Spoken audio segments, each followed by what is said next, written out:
Blockade Battlefront has the workings of an instant hit in the West, but why is it mainly remembered for its catchy ending theme? Today, we're putting the spotlight on B3, its English versions from manga to anime, and why I believe its dub deserves more recognition. In fact, it's my favorite dub of all time, which is saying something if you've been watching my channel for a while. But first, let me know in the comments what your favorite English dub is and why. Also, this video is going to be light on spoilers. Before we get to the dub, what led to that point?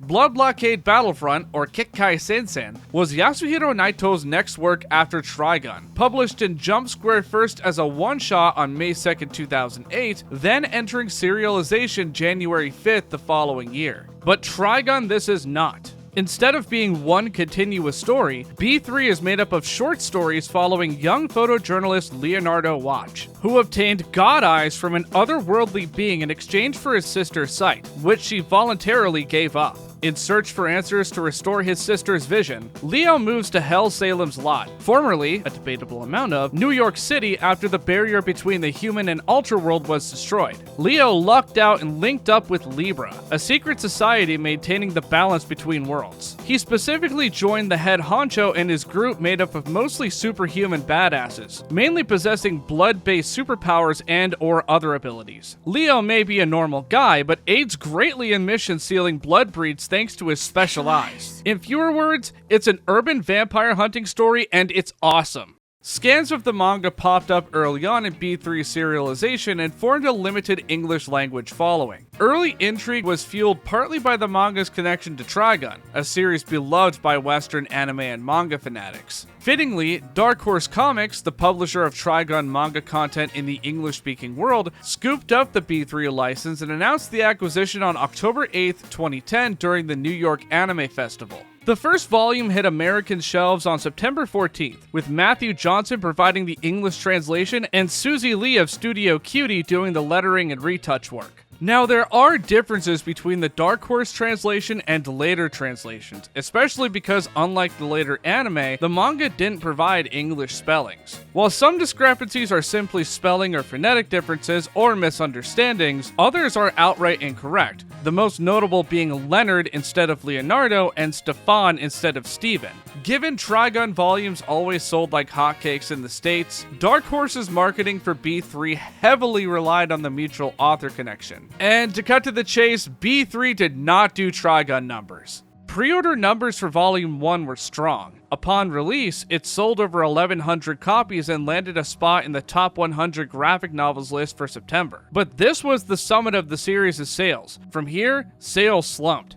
Volumes 2 through 5 ranked in the top 50 manga volumes and top 300 graphic novels, but each volume sold worse than the last. They never reached even close to the numbers of manga in the top 10, which ranked highly on graphic novel charts and sold over 1,000 copies each. In the blurbs for volumes 4 and 5, Dark Horse doubled down on driving the point home this series had a connection to Trigun, noting other Trigun media that was then recently released in North America, which felt more like an ad for Trigun than a reason to pick up B3. Dark Horse tried to have it work the other way around too, with senior editor Chris Warner mentioning in an article about Trigun Maximum that readers should check out B3. But also mentioned in an article about B3 Volume 5, quote, "In many ways, the two series couldn't be more different," unquote. Therein lies the problem with this approach.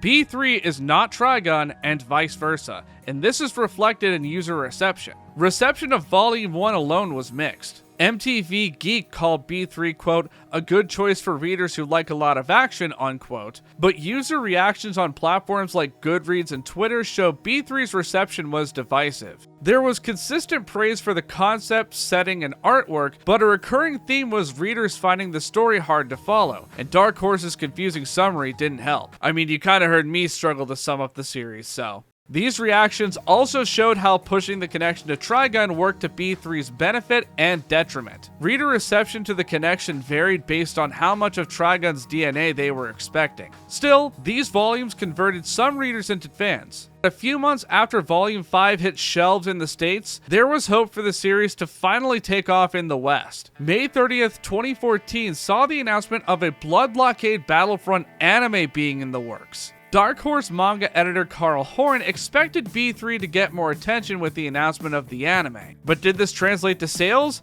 Absolutely not.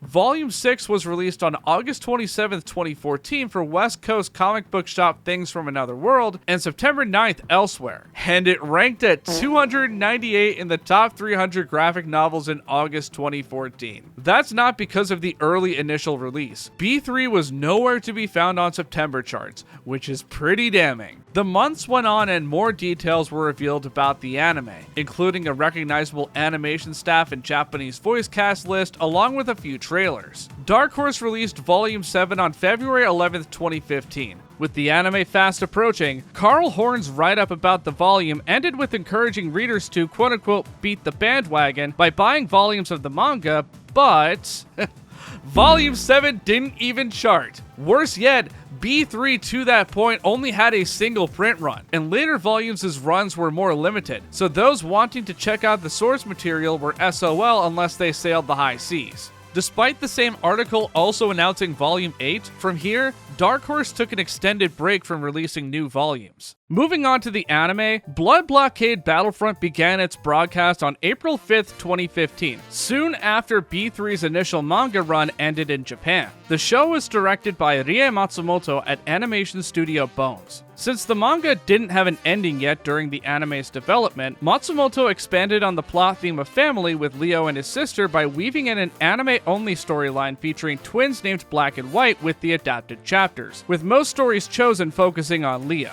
B3 already had strong connections to America, with taking place in a supernatural New York City with New York-style license plates, American money, and brand parodies from beer brand Blue Moon to restaurant chain Johnny Rockets of all things. But the anime's production also went international. Making his debut for an anime soundtrack was Taisei Iwasaki, who had this philosophy with the B3 OST.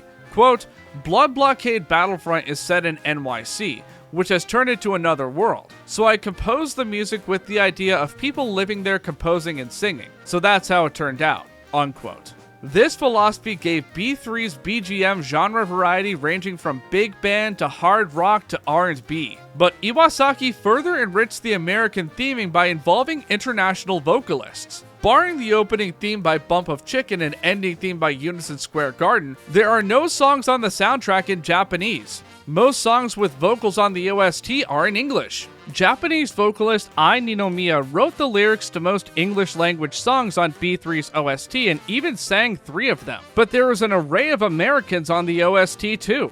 We haven't even reached the dub yet and are already talking about American association with this anime. American vocals were recorded across 3 studios, 2 fittingly in New York City and 1 in Boston. 5 American musicians and 1 Australian musician visiting New York City around the time are part of the soundtrack. While some singers used the lyrics written by Ninomiya, others wrote their own lyrics for their respective songs. There was one outlier for foreign vocalists on the soundtrack. Iwasaki wanted a singer-songwriter that spoke Hebrew, and thanks to a mutual connection, he gained contact with Israeli singer-songwriter Shira Z. Carmel, who provided Hebrew lyrics and vocals for the song It's Magic, recorded at Bardo Studios in Tel Aviv. Viewers may know Carmel for the song Chant from the 2022 Spriggan anime, another show for which Iwasaki made the music,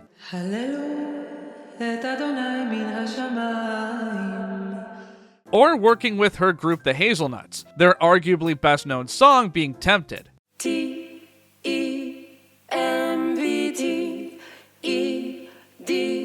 I had the pleasure of interviewing Carmel for this video, so if you'd like even more insight about It's Magic and Carmel's memories of the show, the link to the interview is in the description and upper right corner. My husband is a real anime buff. He was like, you should, if you want to be, if you want to be a pro, you should put 1 catchphrase in English and the rest should be in Hebrew. That's how I came up with the whole, it's magic. Given all these connections to the West, it seemed like B3 would be a guaranteed import abroad, but nobody knew if this show was coming westward until 2 days before its debut in Japan. On April 3rd, 2015, Texas-based anime distributor Funimation Entertainment, now Crunchyroll, announced they had obtained the rights for B3 in North America. The show would be simulcast, meaning episodes would be released with English subs the same day as they were broadcast in Japan. The show would be simulcast on Funimation.com and Hulu in the US, and Madman streaming service Anime Lab in Australia and New Zealand. This all sounds well and good, but the simulcast didn't start the same day as Japan. Episodes 1 and 2 debuted together on April 11th, which also affected the Anime Lab release. Several fan sub releases of episode 1 were uploaded soon after the Japanese premiere, so eager fans could watch it that way instead of waiting. Episodes then were released on time, for now, and unlike the usual week-long wait between platforms, Hulu would get B3 the same day as Funimation.com, although the Hulu release had its own bumps in the road. Despite the hiccups, B3 garnered attention on the English-speaking internet. Early discussion online quickly compared the show to Fooly Cooly, Baccano, Durarara, and especially Cowboy Bebop. The lattermost further fueled by the fact not only is the show structured similarly, but many on the B3 staff had also worked on Bebop. I'd say these are all more fitting comparisons than Trigun. Viewer reception was generally positive, much more positive than the manga, with acclaim given to its immaculate vibe, cool if not a tad chaotic at times animation, and awesome soundtrack, especially the ending theme Sugar Song and Bitter Step. Even people who didn't care for the show loved the ending theme and accompanying animation. There were plenty of folks even saying this was their anime of the season. Before the season even wrapped, Anime News Network's Jacob Chapman called B3 the best anime of spring 2015 and consistently gave episodes A's and A+. And the Mary Sue's Sam Maggs gave the show a 5 out of 5. But just like the manga, there was a shared sentiment of the show's stories being hard to follow, which resulted in some seeing the show as something of a mess, made worse by the computer terminal that would pop up when describing a new term. What would greatly help Americans understand the story was an English dub. This was the era of broadcast dubs, later called Simuldubs, where a show would have an English dub streamed soon after an episode aired in Japan instead of being released on home media months to possibly years later. Funimation produced a broadcast dub the previous year with dubbed episodes of Space Dandy's first season airing on Toonami a day ahead of the Japanese version except for episode 13. But this would not be the norm. Broadcast dubs exclusively on Funimation.com started in the fall 2014 season with Psycho Pass 2 and Laughing Under the Clouds, which had dubbed episodes released only weeks after airing in Japan. With tight turnarounds, broadcast dubs are incredibly stressful to produce compared to an average dub coming out on home video. Voice actors don't notice much difference aside from coming in more often, but ADR scriptwriters, directors, and more folks behind the scenes hustle to meet deadlines. But still, for those that prefer to watch dubs, this was a game changer. Fans were interested in a B3 broadcast dub, and on May 6th, Funimation confirmed it was happening, with the first dub episode dropping 1 week later along with a cast and crew list and preview clip. It would be fitting if this anime was dubbed in New York, but B3's dub was done in-house in Texas. There were doubts on how a B3 dub would turn out given Simuldubs are produced so quickly and it was being compared to such a stacked Japanese voice cast. But B3 has a lot of traits shared with other beloved English dubs. What makes the DNA of a dynamite dub? A dub so good even sub-purists may recommend it. There is always subjectivity to good dubs, of course, but when certain dubs are consistently called the exception, there's gotta be a connecting set of themes, right? Here's what I've observed about B3's dub and how it relates to other beloved dubs, and gag dubs and heavily remixed material are their own thing.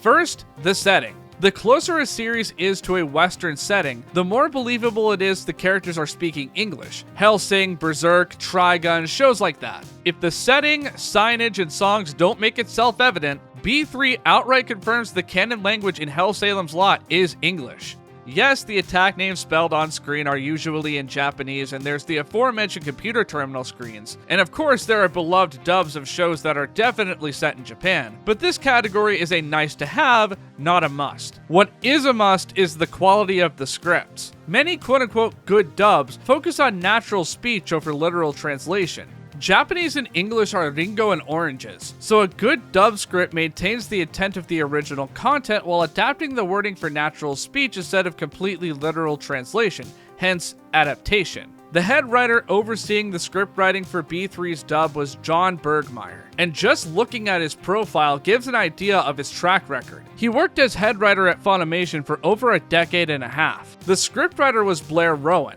Again, the profile speaks for itself if you're knowledgeable with dubs. The dialogue for B3 has a nice flow to it, foregoing honorifics and such to further the feeling of being in America, and adding some more bite to lines and a pinch of swearing too, common in Funimation's dubs of shows like this. You've let this undisciplined, swollen sack of garbage who calls me master become a balloon filled with cholesterol and diarrhea. Even with all this, the dub retains the feel and tone of each character. Zap is crass. Klaus is gentlemanly. Leo is a normal guy surrounded by superhumans. There's rarely, if ever, a moment where a line feels drastically out of character or not faithful to what was in Japanese. The dub even adds to the American influence that was already laid down. There were some scenes that were easy to add to, like when Leo and White watched the 1988 comedy film Twins. The dub actors for these two are doing impressions of Danny DeVito and Arnold Schwarzenegger. You're nuts, man! There's no possible way!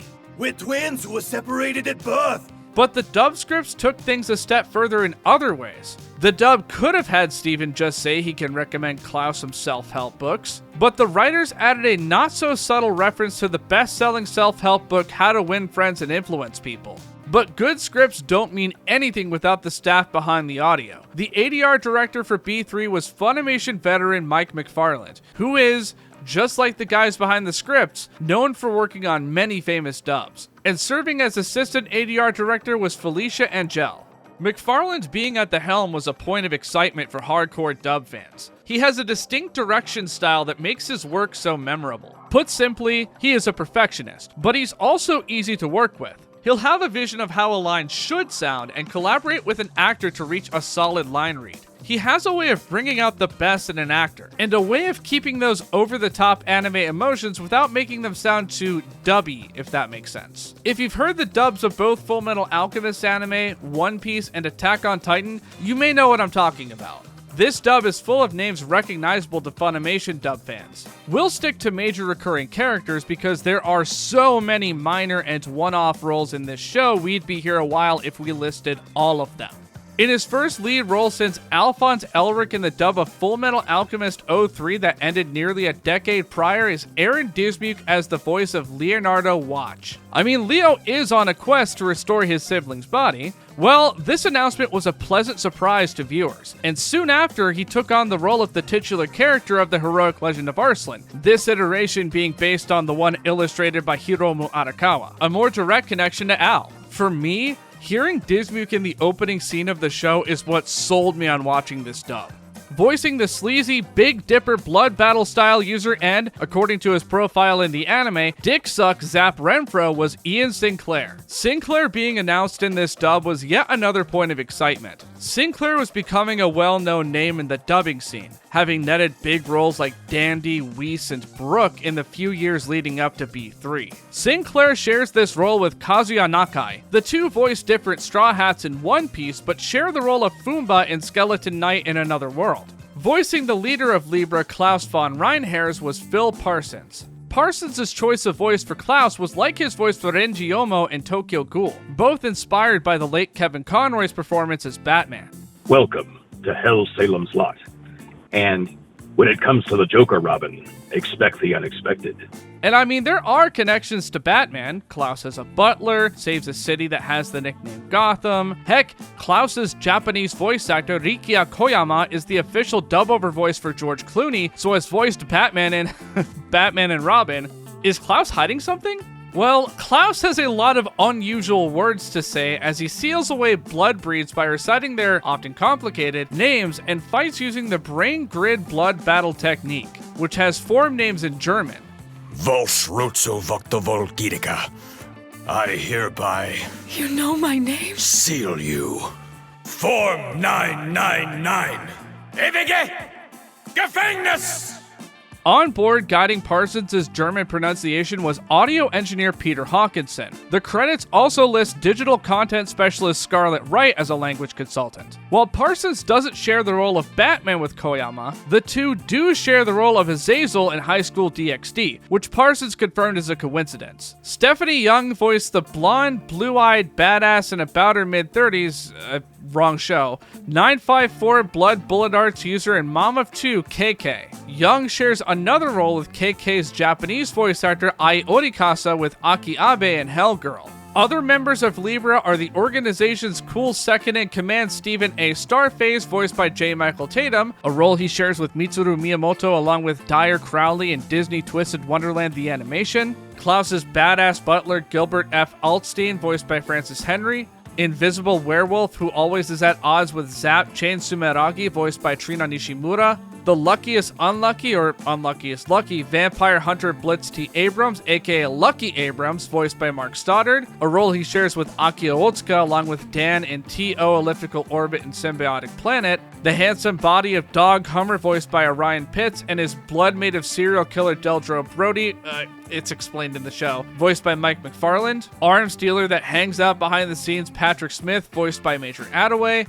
Patrick's assistant, A Few Words, Neka Kovalenko, voiced by Alexis Tipton, a role she shares with Reina Ueda as well as several others, but most recently and notably, Reze in Chainsaw Man, and the half-man, half-fish introduced late into the season, Zed O'Brien, voiced by Alex Organ. While not a member of Libra, the recurring mascot character of the show is the Sonic Speed Monkey, with his squeaks provided by Monica Rial, although Sonic does speak for the preview of episode 5. Next time on Blockade Battlefront, the tremor is Bloodhammer! Hell Salem's Lot isn't without its villains, like one of the 13 Kings, the King of Depravity, Fempt, voiced by Jesse James Greeley. This performance is so delightfully hammy and unhinged, and every time Fempt appears is a treat to listen to. So, how's everyone doing out there these days? Me? I'm utterly bored out of my damn mind. And I hold each of you responsible for this stifling boredom! Greeley shares this role with Akira Ishida, and the two also play Byakuya Togami in Danganronpa, although Greeley only plays the super high school level heir in the anime dub, not the games.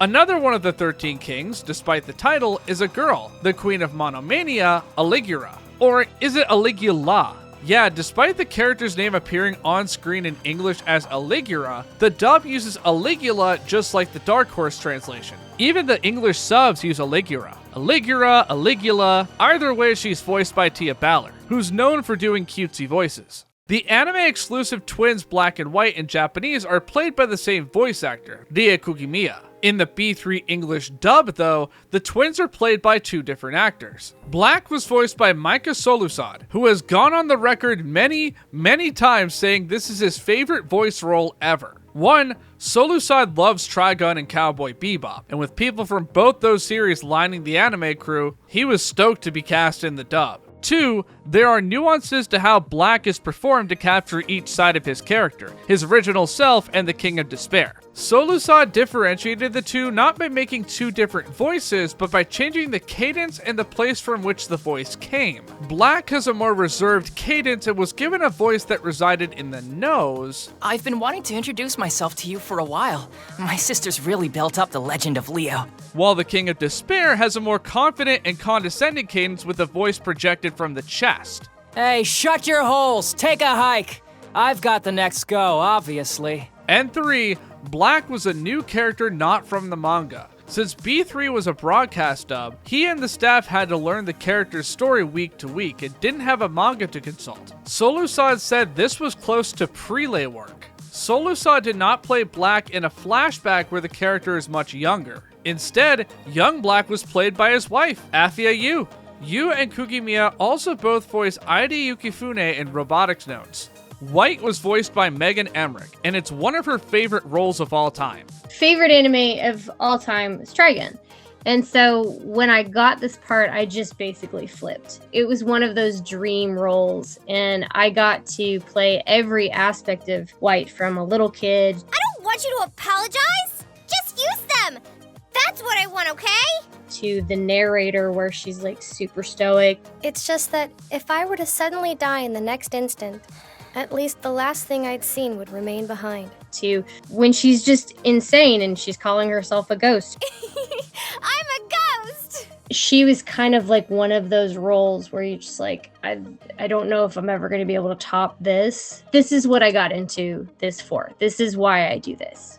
There are a ton of minor characters throughout the show's run, voiced by the likes of Chris Sabat, Jeremy Inman, and Justin Cook, not to mention the bevy of background voices such as Justin Briner, Leah Clark, and even Bryce Papenbrook. Many of the Beyondians have goofy voices with audio effects just like in Japanese, and the voices never sound out of place as, well, just look at all these characters.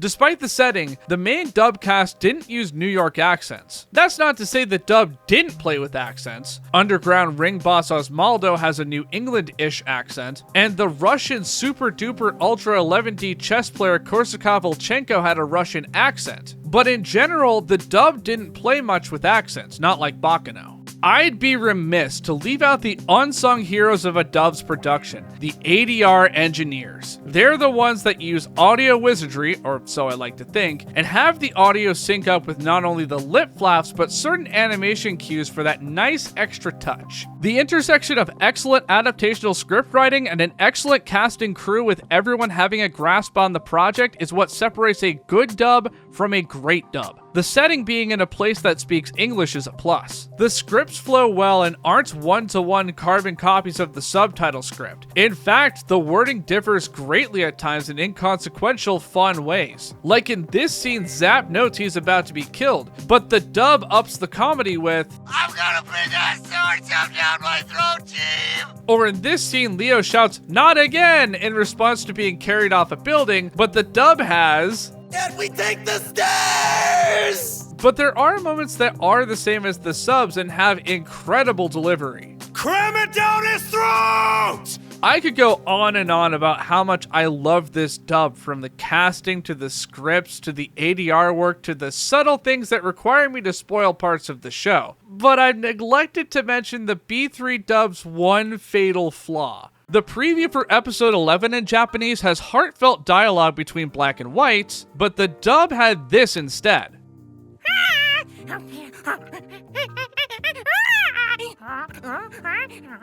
This is the dub's biggest oopsie by a long shot, and I could make other nitpicks as I'm known to do, but overall, it's my favorite dub of all time. To me, the pros way outweigh the cons, and I could go on and on about everything I love about this dub. One of these days I should make a top 10, but to me, nothing really competes with this one. Please note, I am sharing my subjective opinion, not an objective fact. The Japanese cast is really, really good and iconic, and there are other great dubs out there, but this is my personal favorite. Reception of the dub during release was positive. Viewers held it in high regard, especially for a Simuldub, and there was consistent love for Sinclair's, Greeley's, and Emmerich's performances. The only one viewers were mixed on was Parsons, although opinions of him as Klaus have softened over time. Other than frickin' noob being considered a weird line, B3 superfan Jacob Chapman had nothing but acclaim for the dub from episode 1 alone, in particular saying the adaptive scriptwriter, quote, seemed to already understand the show on a deeper level than just line-by-line adaptation, unquote. That point of praise plays into the most consistent praise of all, the dub making the story easier to follow, which remedied a major problem that viewers were having with B3. This is all well and good, but neither all the praise in the world nor the show's kick-ass ending theme were giving it traction with a Western audience. B3 did not exist in a vacuum. The spring 2015 season was stacked. Not counting long-running series like One Piece, there was, oh boy, Danmachi, Food Wars, Seraph of the End, High School DxD Born, Sound Euphonium, Gintama, The Disappearance of Nagato Yuki-chan, and more. Not to mention continuing from the winter season, Assassination Classroom and JoJo's Bizarre Adventure Stardust Crusaders. B3 was being overshadowed, which resulted in less word of mouth. And it doesn't help Funimation wasn't particularly pushing prevalently to have people watch B3. Most of what I heard about that season was Ass Class, Danmachi, and Food Wars. I didn't hear anything about B3 until a friend recommended it to me, and I fell in love with the show within the first 2 minutes. The timing was perfect because over the past year, by sheer coincidence, I had watched Full Metal Alchemist Brotherhood, Cowboy Bebop, and Fooly Cooly, so this was right up my alley. Those watching B3, including me, felt that not enough people were talking about the show. In addition to the lack of word of mouth, the show's reception became more split over time. It was already hit and miss with its unusual structure, lack of a good hook, and some seeing B3 as an unfocused mess that's hard to follow, but the longer the season went on, the more people were disappointed about the focus on Leo over other members of Libra who seemed more interesting. Like, yes, Zapp and Klaus got highlights, but what about KK? What about Chain? The plot fully going anime only in episode 11 is when reactions really came down to what people thought of the black and white plotline. And if all this wasn't bad enough, it's time to talk about the finale's scheduling issues. The on-time simulcast and simuldubbed episodes were not meant to last. On June 7th, it was announced the show's final episode was being delayed until July 5th. But the time slot listed conflicted with the premiere of Durarara's second season, and Durarara was not gonna move. Episode 12 of B3 needed a longer time slot than the normal 30 minutes, so the release date was TBD. With the summer lineup already booked, it was gonna be a while before viewers could see the end of the B3 anime. Recap episode 10.5 aired on June 13th, and episode 11 on June 20th, ending the spring season with a cliffhanger. The broadcast dub maintained its 39-day delay from the Japanese release. This includes episode 10.5 featuring Kent Williams as the gentle voice DJ Fango. Episode 11's broadcast dub premiered on July 29th, 2015 before joining its Japanese counterparts in definite hiatus. So how long did viewers have to wait for episode 12? Maybe the team could squeeze in some time in a couple weeks? A month? 2 months? 3.5 months. October 3rd. The start of the fall lineup. That is a long time to wait for a show's conclusion, and it's easy to forget about in that time at the very least for casual viewers. Again, B3 did not exist in a vacuum. The next 2 seasons had even more big shows, with summer having, among other things, Overlord, Prison School, and, infamously, Dragon Ball Super, and fall having Osomatsu-san, Haikyuu second season, and One Punch Man! As if it couldn't get any worse, the English subbed version of B3's 46-minute finale dropped on October 10th, 1 week after Japan. Like freaking bookends, Fansubbers beat Funimation's upload of the first and last episode. The dub surely came out 39 days later, right? The dub was released almost 2 months later, November 28th. Between episodes 11 and 12, Patrick's voice actor Major Attaway was moving to New York City. What a coincidence. So the new voice of Libra's weapons guy was Ray Hurd, which gives us a new voice connection as Hurd shares this role and Kizaru in One Piece with the late Unsho Ishizuka. The rest of the cast returned 4 months after episode 11 for this finale. But was it worth the wait, sub and dub? That depends on who you ask. Just to give an idea of how widely this varied, on one hand, Jacob Chapman broke the ANN rating scale and gave the finale an A++, calling the episode quote-unquote well worth the wait, while on the other hand, Kotaku's Toshi Nakamura titled his review, "A 3-month break didn't help this anime," calling the finale quote-unquote a bit of a letdown, and feeling the anime didn't need 46 minutes to tell its conclusion. This is reflected in user reactions, some calling it rushed, messy, and confusing, and others calling it satisfying, bittersweet, and one of the best endings of all time.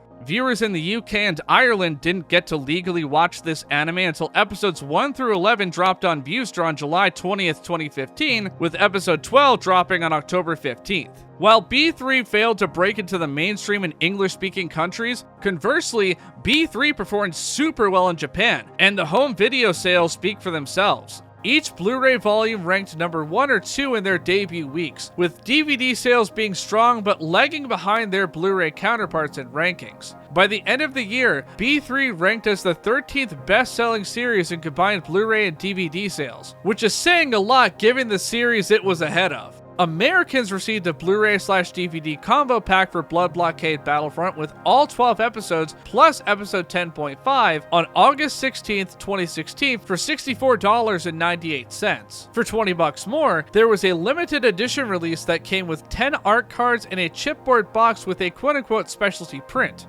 Bonus features aside from the expected ones were 2 3-minute shorts of members of the dub cast talking about the show. The home video release by Madman in Australia and New Zealand on October 5th had the DVD and Blu-ray sets released separately and seems to be void of extras with no limited edition. The release by Anime Limited in the UK and Ireland on October 24th also had the Blu-ray and DVD sets released separately, but got the American extras and an even better limited edition. The LE had a 120-page book with character art and interviews with folks that worked on the show, including Naito himself. The OST was released separately stateside by Milan Records on August 12th that year, just ahead of the Blu-ray and DVD set, although it is missing almost half the songs from the Japanese release. The King of the Restaurant of Kings OVA that released in Japan with the Blockade Battlefront binge Bible to this day has never been officially released outside Japan, but there is a fan-subbed release. If you want to see it subbed, Google it, it's out there.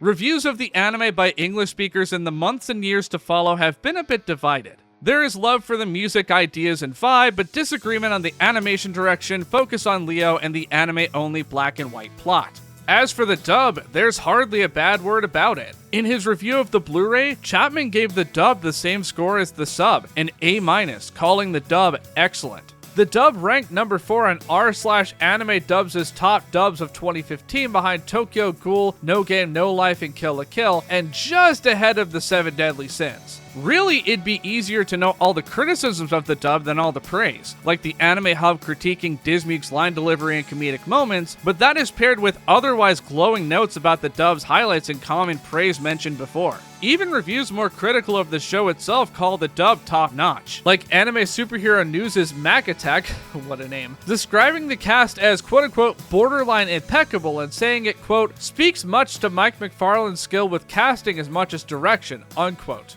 And that's a consistent point about this dub's quality. Mike McFarlane himself. When I spoke to Megan Emmerich, she spoke to great lengths about how great it is to work with McFarlane. Mike just had a different way of directing his actors, and he just brought the best out in the actors that he worked with, including me.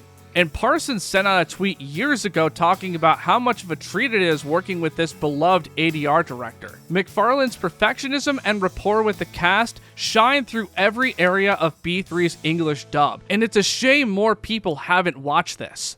B3, even the next year, didn't have a big following in the West. A dedicated one, sure, but not a sizable one. I should know. I was a die-hard fan and recall the fandom being small. Speaking from anecdotal experience, when I cosplayed Leonardo Watch in January 2016 on a Friday at a large Midwest con, I had a total of 6 people recognize my cosplay. Yes, I counted. And each interaction was enthusiastic. Interactions with my cosplay in the months to follow had the same outcome. Quality over quantity compared to other cosplays I had like Sanji from One Piece. Of all my years of con going since, I have only seen 2 other B3 cosplayers in person. Megan Emmerich had a similar experience. I went to conventions and stuff.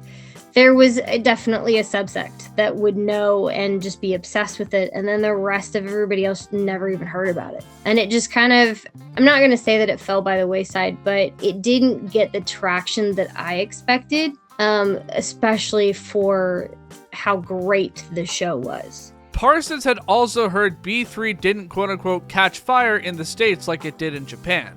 There were 2 B3 panels at SakuraCon 2016 in Seattle, Washington. One with the anime director herself, Rie Matsumoto, and some of the English dub voice cast, except Emmerich, who had to leave the con early due to falling seriously ill, and one with Matsumoto and Bones co-founder and B3 character designer Toshihiro Kawamoto. Unfortunately, no con has done this kind of thing for B3 since. This lack of popularity is one reason B3 hasn't joined the elusive Dubbing Hall of Fame. The anime didn't get broad exposure through something like a Toonami broadcast like other popular dubs did. Yes, there has always been a thriving fan sub scene and some dubs came out on home video first, but so many now deemed all-time greats gained traction through English language TV broadcasts and thus the English language dub. And let's be real, some dubs' reputations are heavily carried by nostalgia.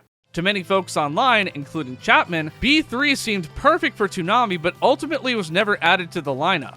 Dubs that never received a TV broadcast received good status through word of mouth, advertising, and or the show already being popular, but B3 didn't get these either. The ending theme was not a viable vehicle for advertising and instead gained its own fandom. So many big fandoms have remixed the animation to have their series as characters. The animation has been remixed so much, and the song has been enjoyed in isolation so much, it feels like B3 was lost along the way, and the ending theme became the show's longest lasting legacy outside Japan. When I announced I was doing this video, it seemed most of my viewers had no idea what B3 was besides that anime with an awesome ending theme. Crunchyroll's upload has over 13 million views as of now.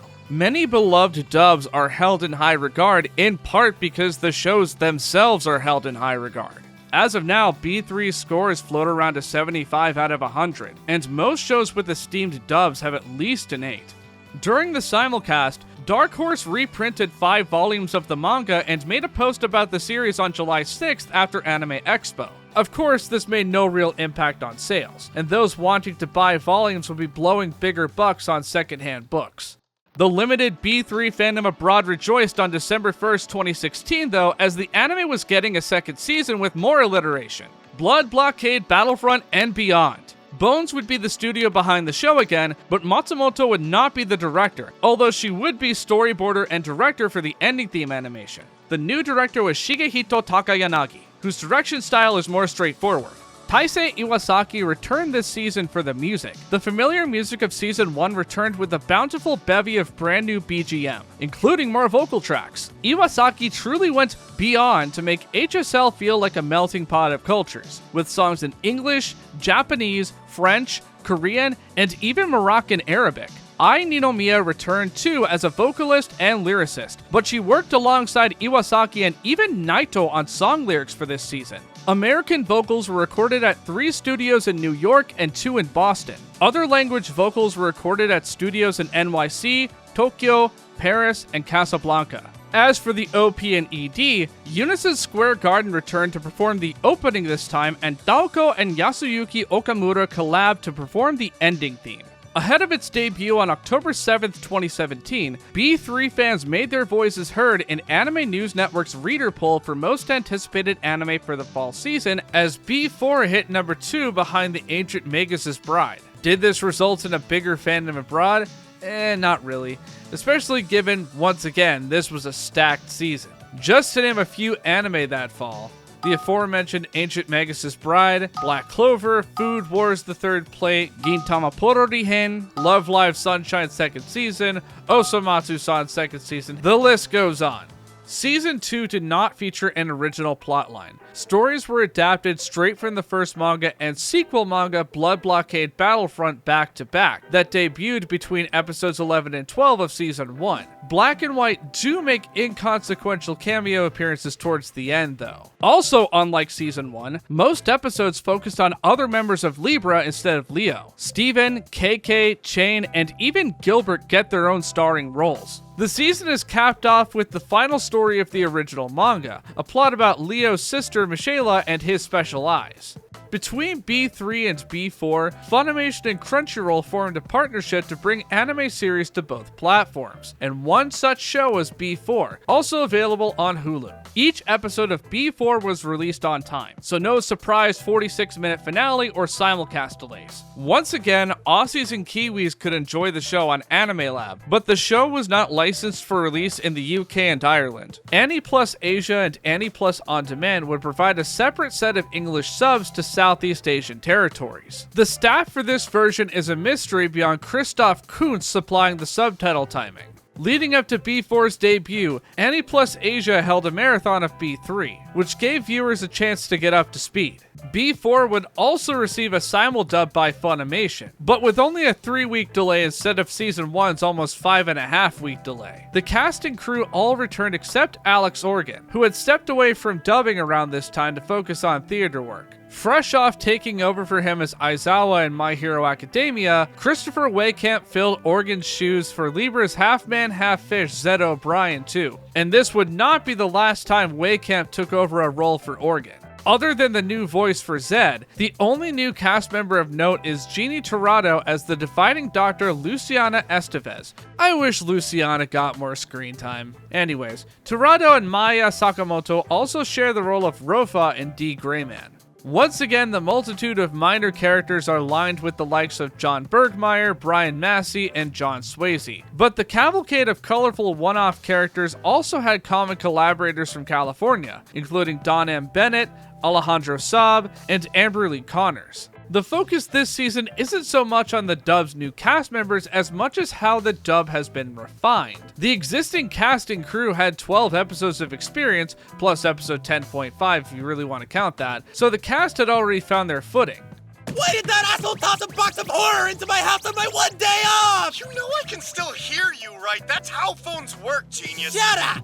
The style of Season 1's script was kept, so still no honorifics and terms like senpai were nixed entirely. The scripts had a bit of an edge in Season 1, but Season 2 sharpened that edge even more.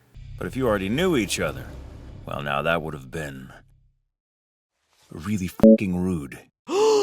Did Steven Allen Starface just say the fuck word? This was a shock to viewers, even if it was the only F-bomb. But the dub did up the swearing this season, with the word shit being said over 30 times. Yes, I counted, and I probably missed some, but the number is over 30. The dub also uses the first or last name of Jesus Christ way more often. That's not to say it's every 5 seconds or anything, and sometimes the swearing gets quite creative. And some other lines were even more inventive and crude than in Season 1. Are you the frickin' devil? Find my cat or I'll pop your dick like a balloon animal!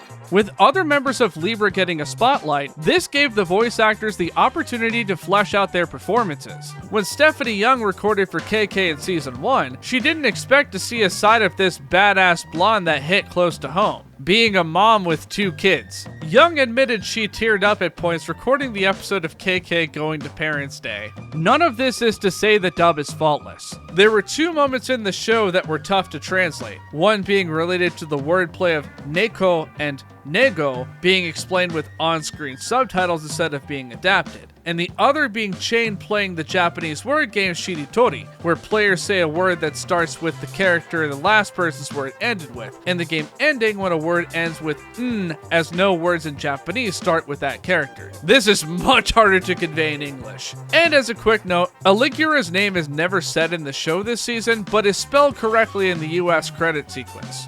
User reception of Beyond is more favorable than Season 1, although marginally. Critics gave universal praise for Beyond's focus on other members of Libra and giving them more depth. Reception of the animation and action, even by ANN's Gabriella Eckens' own admission, came down to how much one likes Matsumoto's direction in Season 1. Once again, the dub was well received. ANN's Jacob Chapman and Nick Creamer both praised B4's dub scripts, and MyReviewer.com's Jitendra Kanth even said, quote, "Yes, this is one of those rare instances where I feel an English dub doesn't anime justice, and I'd be happy to watch either version," unquote. Marshall Dolly of Bubble Blabber called the voice acting, quote, "the weakest part, and even that was darned good," unquote, in particular praising the performance of Stephanie Young as KK. Following up Season 1, Blockade Battlefront and Beyond once again sold wildly well on home video in Japan. As for Western home video releases, America's got a Blu-ray/DVD/Funimation digital combo pack on November 20th, 2018. Now what the heck is a Funimation digital?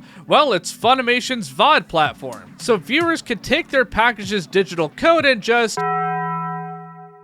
Other than all the standard Blu-ray special features, there is video commentary of episode 10 by J. Michael Tatum, Stephanie Young, and Mike McFarland. Evidently, this release wasn't in print for long, and the set goes for buku bucks on the secondhand market. Funimation and Crunchyroll did try to advertise the show. Crunchyroll consistently posted about it on Twitter during its run in 2017, and around the time the home video set was launching, Funimation ran 2 different giveaways. One was online bonus stuff for those who pre-ordered the Season 2 set, and one, fittingly, at Anime NYC with these I Heart Hell Salem's lot pins. Second verse same as the first, B3 had dedicated fans and several of the voice actors loved the show to bits, but that adoration did not translate to sales. Further suggesting sales were low, there was a complete series release of B3 with both seasons slated for November 19th, 2019 that never entered production. Australia and New Zealand got a Blu-ray/DVD combo pack on April 3rd, 2019 with the same extras as America. Fans in the UK and Ireland who wanted B4 on physical media had to import the Blu-ray from Down Under, which uses the same region code. B4 also had an OVA released with back-to-back Manga Volume 5, but just like the other OVA, this wasn't released outside Japan, has English fan subs, and can be acquired easily if you know where to look. As of now, there has been no further anime content for the series, but we're not done with manga content yet. On October 23rd, 2017, around when B4 began broadcast, Dark Horse Comics responded to a fan requesting B3 reprints by saying there would be news next month. And almost 6 weeks later, finally, Volume 8 of the manga had an official English language release, followed by 9 on March 28th, 2018, and 10 on July 25th that year. These final 3 volumes updated the names and terminology to match the anime, except for Ryan Hare still having a T in it. Better late than never, the full original manga run was officially released in English. Unfortunately, these volumes didn't come with reprints of volumes 1 through 7, which were running for anywhere from about $50 to $200 secondhand. So folks not caught up on the manga that didn't want to spend that kind of money were still stuck sailing the seas. Hey man, supply and demand. To date, the 2 sequel series back-to-back in B3P do not have an official English release, probably because Dark Horse doesn't want to bleed big bucks based on the sales of B3. Thanks to anonymous scanlators and a scanlation group called Mortzoguatsa though, these sequels have English translations available online. Reprints of the manga did eventually come, kind of.